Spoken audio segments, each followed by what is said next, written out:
Enabling multi-factor authentication (MFA) on Microsoft Azure enhances the security of your account by requiring additional verification. Follow these steps to set it up effectively. Step 1. Sign into Azure Portal. Access the Azure Portal by navigating to portal.azure.com.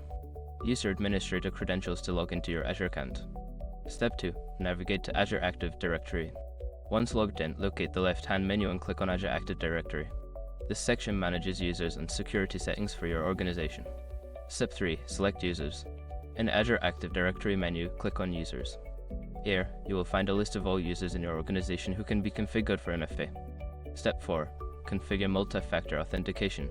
In the Users section, look for the multi-factor authentication option, usually found at the top of the page. Click on it to open the MFA settings. You can enable MFA for individual users or groups by selecting the desired accounts and following the prompts. Step 5. Inform users and test. After enabling MFA, inform your users about the new authentication process. Encourage them to set up their preferred verification methods like phone or app and conduct a test to ensure everything is functioning correctly. By following these steps, you can successfully enable multi-factor authentication on Microsoft Azure, adding an extra layer of security to your accounts.